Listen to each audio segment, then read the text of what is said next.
Hey everyone, we are going to be looking at the benefits of long distance passenger rail today. We've got a lot to cover in the time that I have here today, so we're just going to jump right into it. We have an introduction, a legislative update, economic impact, environmental impact, gauging progress, and measures of accountability. So, a little bit about myself. My name is Madison Butler. I'm the communications manager for the Rail Passengers Association. My education comes from the Escoffier Culinary School, where I studied hospitality management, project management at the College of San Mateo. I came into Rail Passengers in the summer of 2019 on the culinary tour that was my internship. So, 25 cities in 50 days, checking out all the different places around the station where you can go to eat and visiting different hotels in the area. Before I joined Real Passengers, I worked on process development for both Edible Results and Zero Cater in Austin, Texas, and I've been a public transit passenger since 1990. A little bit about Rail Passengers Association. We're the oldest and largest national organization that does the kind of nonprofit advocacy that we do. We serve as a voice for more than 40 million rail passengers in the US. We have a huge focus on rural transit, um, multimodal accessibility, and we work predominantly with Amtrak. So let's jump into this. First, I'd like to give a quick legislative update. One of the things that we've been working on is reestablishing services during COVID. As a lot of you know, Amtrak service was drastically reduced, employees were furloughed. And so we have been working on the IIJA, and people know it as the Infrastructure Act, and getting the funding needed to get those programs back on track. So we've had a lot of congressional support, hardworking teams at Amtrak, and a robust passenger community that's in favor of diversifying service and increasing frequency. So, what have been the biggest hangups on getting this long distance service back on track? Those are quality control protocols, connectivity, hiring and training onboard service, and transparent communication between Congress and working groups with Amtrak. And so, this is something that we're really focusing on in how we advocate for long distance passenger services. So here we see the proposed rail passengers national grid and gateway network. So you see a lot of major cities on here and minor cities as well. You know, we're looking at ways to connect those smaller communities to those larger communities, and that's something we think is really at the key of interstate rail passenger service. So keeping this map in mind, I want to show you the Amtrak Connects Us map. So this is the map that we're looking at in reference to what may be possible with the funding that is coming from the Infrastructure Act. And these are, the key cities that Amtrak sees themselves really getting into. We kind of joke that Wyoming, Idaho, Montana, South Dakota, there's sort of like a floor is made of lava situation happening with getting passenger service through that. And so I want to show you guys a little bit about how connecting those rural markets and what we've done study wise, quantifies the benefits of having rail in those markets. And so we'll launch into that just a little bit later. So our next steps in working with the federal government are the allocation of Federal Railroad Administration and Department of Transportation grant funding via the IIJA and bipartisan infrastructure law. The ways to do that are, promoting the feasibility and economic impact studies. So when it comes time to, sign up for those NOFOs, those Chrissy grants, those Tiger grants, that we will have studies that kind of back what the missions will be like there. And advocating for all levels of long distance and state supported routes are also going to be a big part of this. And we will galvanize working groups and create enforceable metrics. So, it's one thing to have this money for Amtrak to spend, it's another thing to show what cities need it, how towns need it, what sort of station upgrades are essential, things of that nature. So as we track the allocation of that, we will be, advocating on all different levels. I'd like to pivot and talk a little bit about that economic impact. In advocacy, discussing the long term benefits of long distance passenger rail, each market kind of has its own draw, and each elected official has the things that bring them to the table, right? You want to incentivize having these discussions about how we can connect major cities to rural markets. And, for a lot of blue states and more liberal leaning people, having that environmental impact is something that is a no brainer. So, for some of the red states, people that aren't quite sold on environmental issues, economic impact is a really key driver in quantifying those benefits. So we do a number of in-plan studies with rail passengers, and what we've found is that studies support more routes and more frequencies across the US. And I'd like to take a little time, highlight three different markets, three different studies where the benefits of long distance passenger rail are really easy to highlight and where we've seen big wins following the research that we've done. The first is the Southwest Chief. And some of you may be familiar with this route, going from Chicago to Southern California, kind of crisscrossing its way through the Southwest. It is based on what used to be the Super Chief route before Amtrak was founded, before, we had the public services that we have now. So we commissioned this study to contribute to the debate over the bus bridge proposal, because that is one thing that we see a lot in long distance rail is people will say, well, can you just do a bus there? And, what we found is the socioeconomic losses to the region from truncating that existing service, from replacing it with bustitution. Um, there's so much lost economically that you have with passenger rail. So this is the region that we were talking about in this study, and you can kind of see, each station along the route. In that section through New Mexico, Colorado, Kansas, where you see that big bend is where the bustitution was announced. So replacing that service with a bus bridge would have resulted, if replaced permanently, would have resulted in direct economic losses of $116 million across those three states. And so when we talk about people from big towns going to visit smaller towns, spending their money in smaller towns, that's what we're talking about with that permanent direct economic loss. And there are the extended socioeconomic effects as well. So 32 universities would have lost that train service if replaced by bus. 47 hospitals would have lost that train service if replaced by bus. And when we're talking about these groups of people, these are people who rely on Amtrak to get them from place to place, people who may not drive, people who, it's 3 hours to the closest airport, so they don't really have an alternative mode of transportation, nor is it advisable to utilize one.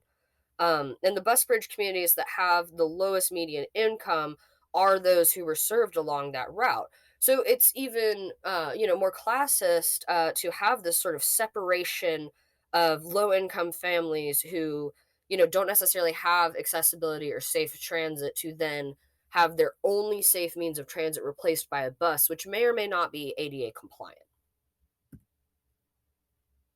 So, our next study was for Gulf Coast restoration. I know a lot of you all are familiar with the New Orleans to Mobile section of the routes in the Gulf Coast that were damaged in Katrina.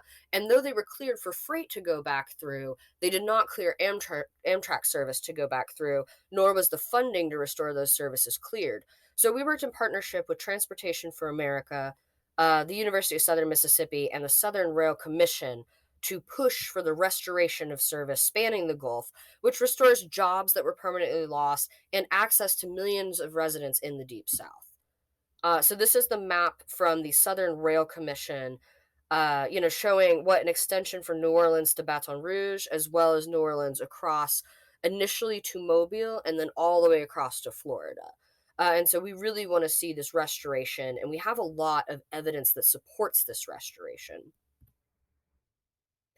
And I'd like to highlight here the economic impact of railway construction and station renovation.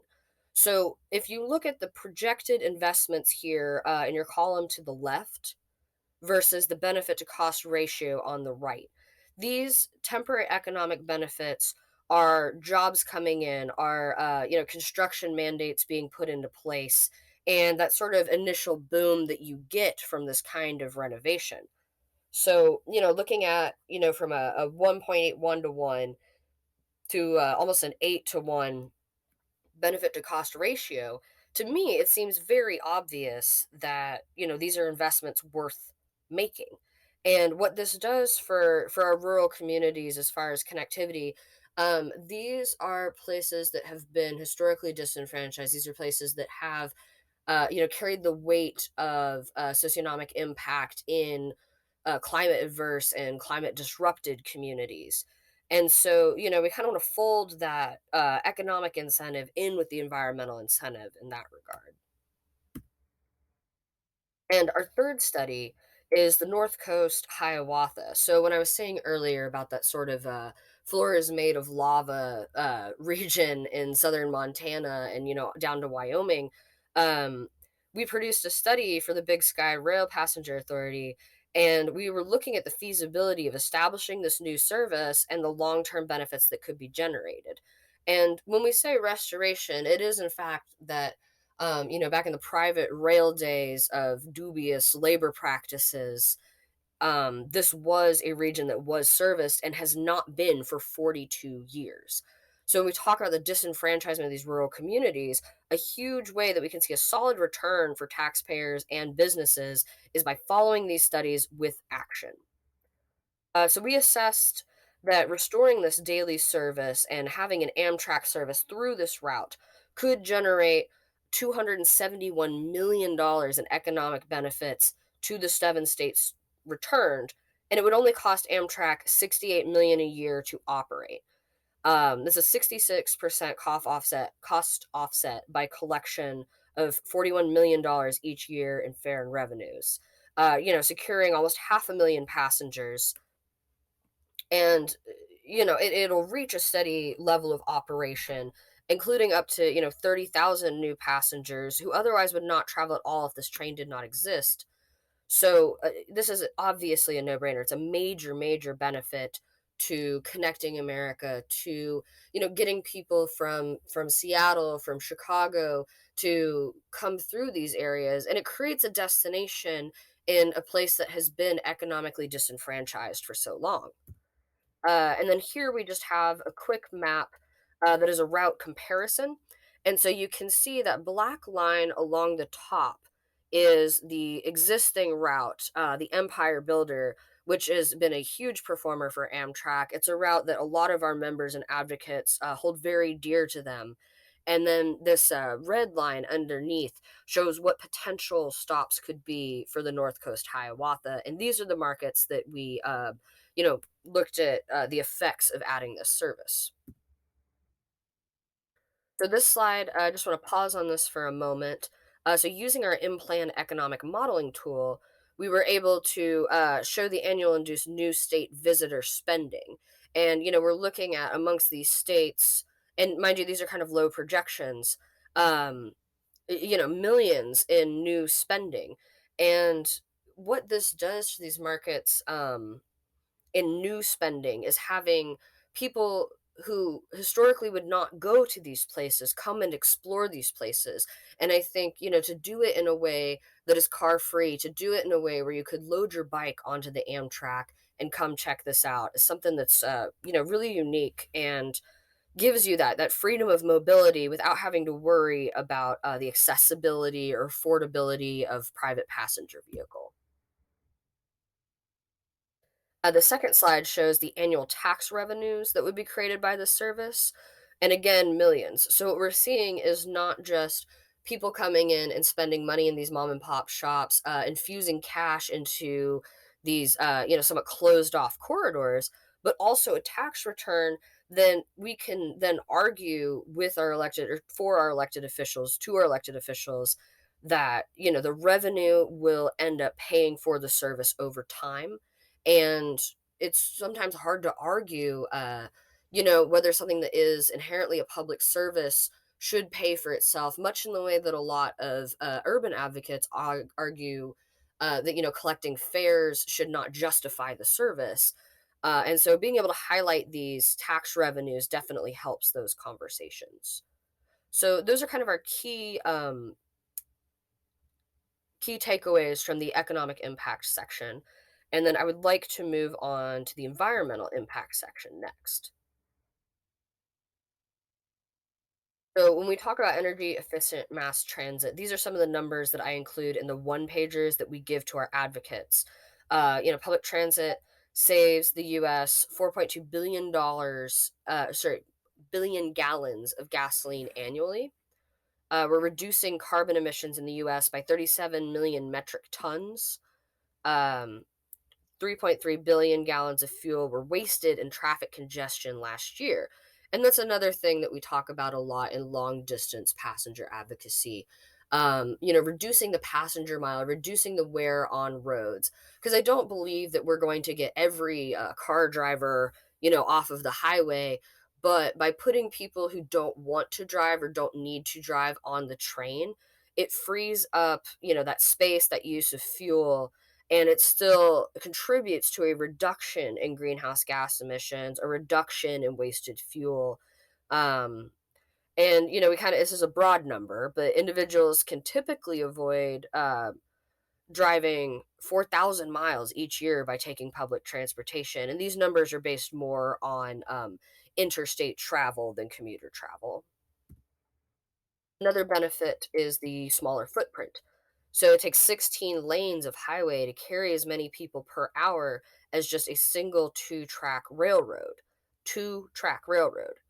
So, when we look at the situation with like the interstate in Houston, Dallas, I-5 corridor getting expanded, we can look at turning to long distance passenger rail as a means to reduce the amount of paved surface required for transportation, and saving a lot of money on those unnecessary road repairs by creating a safer passenger environment. And this is another fact that I absolutely love. 300 miles of railroad uses less land than a single commercial airport. People often talk about air being subsidized, these private companies being subsidized. And that's an argument that I like to make in favor of utilizing Amtrak and funding Amtrak as well. Why are we wasting all of this time, all of this money, funding something that is so inherently destructive to our planet, when we have better alternatives right in front of us? And so to look at those private modes of transportation, and these numbers are based on the Amtrak diesel and electric fleet. And as we push for more electrification and the acquiescence of property right and rail right, that's currently held by the freight networks, we can see these numbers increase. And it is 33% more efficient than domestic air travel, 55% more efficient per passenger mile than light trucks. And that includes, SUVs, shipping trucks, that sort of thing. And 47% more efficient than personal automobiles, looking at, sedans, mid-sized cars. So, how do we, taking all these fun facts that we've learned in the last power packed 18 minutes, how do we gauge process? How do we create transparency when we're talking about the $44 billion that's being allocated to Amtrak? So there's so many moving parts to this. It's easy to get off track. By using our national platform to amplify local and regional efforts and recommending clear metrics to our officials, the Rail Passengers Association is in a unique position to support a better future for Amtrak. These things include tracking key indicators, enforcing transparent practices, supporting grassroots efforts. So this is a quick little map that I created, just showing sort of our key indicators and the desired outcome of the activities and projects that emphasize those key indicators. And so, this is a little project management me. It's a little bit of a, an overarching view. But things like expanding the network, repairing onboard services, building social media and ad presence, the desired outcome is more public support. The key indicator is increased ridership. Coherent, controlled customer service protocol, revamping metrics and KPIs, and creating clear channels for feedback as Amtrak, grows through this furlough, should bring new return passengers. So people who, are trying Amtrak for the first time and getting back on board those long distance rails. And passenger satisfaction is the key indicator there. Amtrak has had a lot of ups and downs. It's had a lot of delays and pushbacks and equipment issues. And so we're really pushing to use this money from the Infrastructure Act to, strip things down, figure out the root of these problems. And so, as you know, small towns and big towns are revitalizing their stations and getting ready to receive a new Amtrak, we want to make sure that we have clear channels for feedback and that these controlled customer service protocols make sense. Um, and the last part of this is, bringing to life that vision, that Amtrak Connects Us map, and then pushing for the continuation of our grid and gateway map, those two national maps I showed you at the front end of the presentation. Gulf Coast restoration has been fast tracked. This is something that we're going to see happen. And the support for more state supported routes. So, not necessarily corridors in excess of 750 miles, but if we have three states that agree on getting more service, better service, faster service, working to channel those things. And the key indicator of that is the new service and restorations, which require congressional funding. So, you're kind of pulling from one to build the other in this regard. And it raises the question, how do we do this in a way that is accountable? So, this is just, some quick thoughts that I had about measures of accountability. And this is something that the association focuses on specifically. So, route specific improvements, working groups, rail commissions for these long distance routes that are comprised of in-field people. So, planning professionals, um, onboard workers, employees, union members, and passengers, creating a clear pipeline for direct feedback and metrics from those actually affected and those invested. So Amtrak executives can make decisions with respect to the taxpayers committed to its future. Since it is a entity which we all fund, creating these working groups and rail commissions helps direct regional efficacy through our advocacy. So, a second factor, eliminating the confirmation bias. And this is something that has plagued the rail industry for quite some time. So, the thought bubble and organizational behavior surrounding executive consultation can be to the detriment of the passenger. We deserve consultants that come with onboard experience, not backroom deals with direct competitors. Trying to find a way to put this lightly, but being a consultant who works with airlines does not qualify you to be a consultant who works with rail. Sure, there are some overlapping interests, but pulling in people with experience with project management, large scale construction, hospitality industry services from a myriad of backgrounds intersectionally can help to eliminate that confirmation bias and sort of prevent the echo chamber effect that comes in outside consultation. And the last step in creating measures of accountability is a transparent pipeline for feedback. So Amtrak had eliminated just before COVID, had eliminated its passenger surveying model, and through COVID had removed its timetables. There has not been a lot of credible response for social media. So how are taxpayers being assured that our needs are being met? What methods can be utilized so that our groups provide critical testimony exemplifying the needs of long distance passengers? And this is something that I take on personally. I always want to be a transparent pipeline for feedback in my conversations with Amtrak and with our elected officials. And so this is something we want to keep an eye on as we work to just keep quantifying and keep validating the benefits of long distance passenger rail. So, if you'd like to know more about the work that we do, review the materials that this presentation is based on, feel free to check out our website, railpassengers.org. Railpassengers.org/webinars contains a lot of our materials that we've created through COVID. And so we have regional presentations, national presentations. We just recently had um, two guys from the FRA who are working on the allocation of all of this money. That's a really great webinar too if you would like to get more involved. And if you have any questions following this presentation, if you would, like to join our campaigns, look at what we can do for your region, feel free to reach out to me anytime. It's mbutler@narprail.org and on social media at Rail Passengers. We have a pretty active Twitter. That's a great place to get a hold of us as well. So I'd just like to say thank you for sharing your time with me today. And let's talk soon and work on creating a connected America together.